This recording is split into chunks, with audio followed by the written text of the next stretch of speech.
በዘንድሮ ምርጫ በርካታ አስቂኝ ጉዳዮች ተከናውነዋል። ከነዚህም መካከል ይህ አንደኛው ነው። ዛሬ እንግዲህ እንደምታየኝ ከሀዘን ላይ ተነሳው ዛሬ ነው አባቴን የቀበርኩት።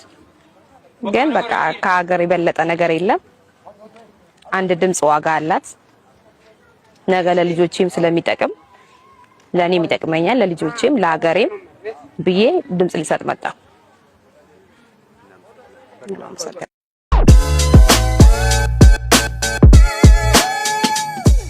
ፓስተር ሶፎንያስ ሞላልኝ በዲቫይን ሾው የሚያቀርባቸው ሰዎች በአወዛጋቢነታቸው ይታወቃሉ። ይሄኛው ሰውዬ ደግሞ ከአወዛጋቢነቱም በላይ በርካታ መርዛማ ንግግሮችን እየተናገረ ሰው ነው። ምን እያለ ነው? እስኪ እንስማው። አብረመድን ፈቅዶ ሆጂ ፈይሳን የሚነሳበት ምክንያት የለም። እሺ በእስልምና ስለምን ለምን አይጠይቁም? መዳናንን ፈቅዶ ቆይ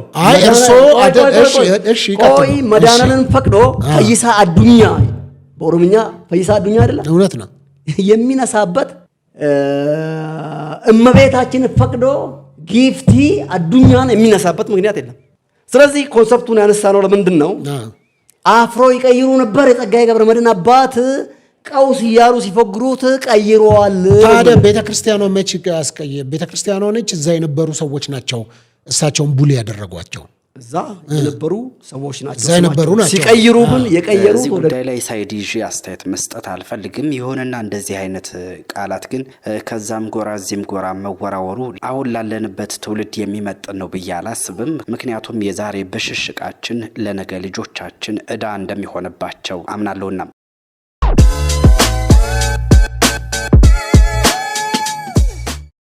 ሌላው በትላንትናው ምርጫም በርካታ አስቂኝ ሁነቶች ተከናውነዋል። ከነዛ መካከል እንዲህም ተደርጓል።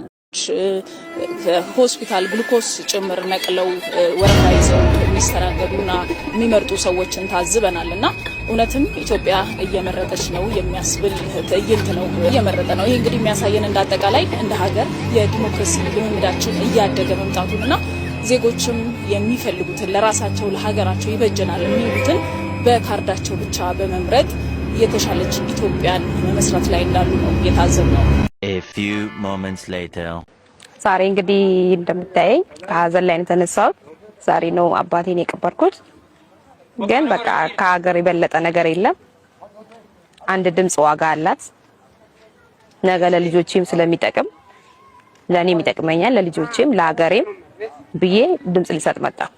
እኔ እንዳው ለዚህ ሴት ምላሽ ለመስጠትም ይከብደኛል። እዚሁ ሶሻል ሚዲያ ላይ ያገኘሁት ምላሽ አለ። እስኪ እንከታተለው።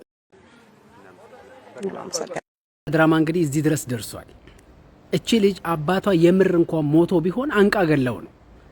ምክንያቱም ምንም አይነት የሀዘን ፊት አይነበብባትም። በይ ተብላ እንኳን እንደሆነ ማን ይሞት አባቱ የሞተበት ሰው በዚህ ደረጃ እየሳቅ ያወራል ስለ አባቱ። እውነትስ አባቱ ሞቶ ምርጫ ለመምረጥ የሚመጣ አበሻ አለ? እሴታችንን ሁሉ ለመደምሰስ ካላቸው ፍላጎት የተነሳ ትላንትና አባባዮሽና ሆያውዬ መጨፈራችሁም ሲሉ ከርመው ዛሬ ጧት የሞተ ሬሳ አስቀምጠው ሄደው ያላቸው ሰዎች ደግሞ አሁን ደግሞ ቀብረው ተመልሰው መጥተው ድምጽ ሰጡ ይሉናል። ብልጽግና የዚህን ያክል ልብ የሚያሽ ተራ ፕሮፓጋንዳ ነው የሚሰራው። ተራ ፕሮፓጋንዳ ይብላኝ ለሰፊው ሕዝብ። ነገ አንቺ በፍርድ አደባባይ ላይ ትቆሚያለሽ። በዋሸሽባት ነጠላ ጥቁር ነጠላ ቁጭ ብለሽ የምታለቅሽበት ጊዜ ይመጣል።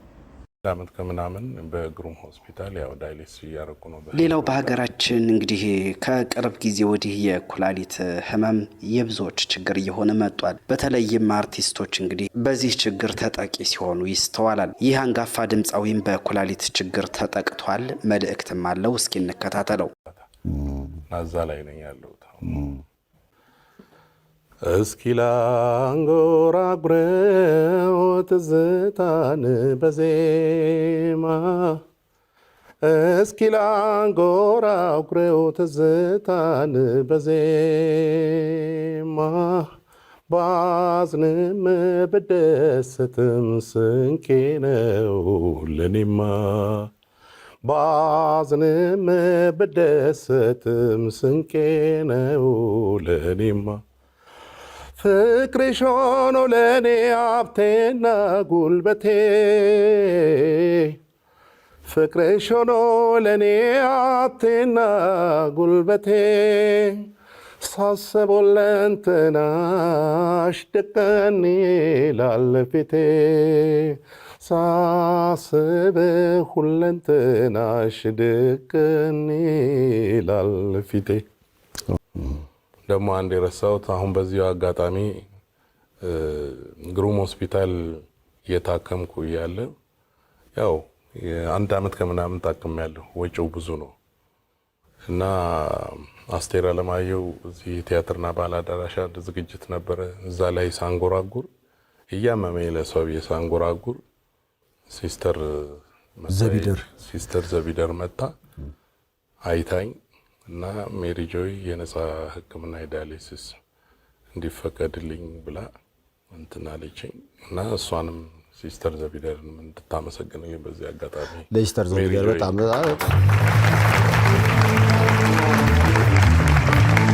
ስለዚህ አኗኗራችሁን አስተካክሉ፣ ላይፍ ስታይላችሁ ላይ በደንብ አስቡበት፣ ጤንነታችሁን ቼክ አድርጉ። ነገሮች ሳይባባሱ እንደኔ ልትደርሱበት ግድ ይላልም እያልክ ነው። የግድ ነው። በስተመጨረሻም የምንከታተለው የዚህችን ፓስተር ጉዳይ ይሆናል። ፓስተሯ እንግዲህ 2 የወለደ በእድሜ የሚበልጣትን ለማግባት ዴት ስታደርግ ነበረና በዚህ ህይወቷም የገጠማትን ፈተና አጋርታለች። እስኪ እንከታተለው። ባለትዳር ነው፣ 2 ልጆች አሉት። ስታውቂው ሳውቀው ግን ሳውቀው ከ2 ወር በፊት ሜሬጁን ያቆመ ሰው ዲቮርስ አድርጓል። በወረቀት አላደረገም። በመሀላቸው ግን ጋፕ ተፈጥሯል። ኦኬ። በትዳራቸው ባለቤቱ ደግሞ እዚህ አይደለችም። ፎር ሎንግ ይር እሱ እዚህ ነው ከልጆቹ ጋር የሚኖረው። ሶ ፕሮሰስ ውስጥ ነው ለመሄድ። ኦኬ። ሶ በመሀል ሁለታቸው መሀል ጋፕ ተፈጥሯል። የርቀት ጋፕ ነው፣ ጠንካራ ጋፕ ነው።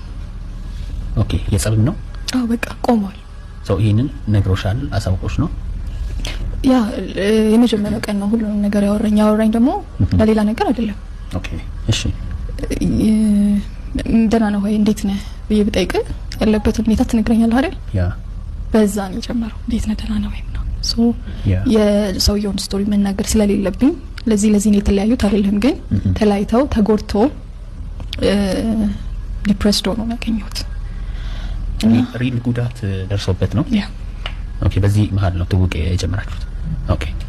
እና እኔ ሳውቀውም ወደ ሌላ ነገር ለመውሰድ አይደለም። አንደኛ የኔ ልጅነት እንዳልኩ ሌላ ሚስት አለች።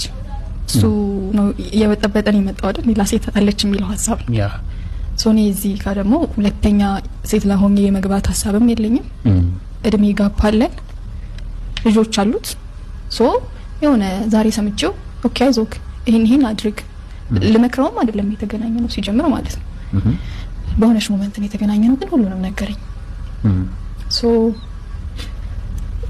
ሰማሁት፣ ረጅም ሰዓት ሰማሁት፣ ለረጅም ሰዓት ሁሉንም ነገር አወራኝ። ሰውን ደግሞ ስትሰማው ኮንፈርት ይሰማዋል። አይ ቲንክ ያ ሶ ኔክስት ዴይ በነጋታው ሳይሆን ኔክስት ቀን በሌላ ቀንም ሊያገኘኝ ፈለገ። አገኘሁት፣ ሰማሁት። ስቲል እኔ ጋር ምንም ነገር የለም። እንደውም ሜሬጁ እንዴት ነው መመለስ የምችለው? ቢካዝ ተጎድቷል። ምን በመክረው ነው ምን ብናወራ ነው ሂል ሊያደርግ የሚችለው ሊስተካከል የሚችለው? በሱ ስፒሪት ነው አገኘውም የነበረው። ከዛ መንገድ ላሳየው ሞክራለሁ ነው እንዲህ ሆኖ ለዚህ ቢሆንስ እንዲህ ቢሆን እንዲህ ይሄ ፖዚቲቭ እንዲያስቡ የምታወራው ነገር የለም። ግን ኬዙ ከሱ ቁጥጥር ውጪ ነው። እሱ አይደለም ነገር ይሆን ያቆመው። ኦኬ። ሶ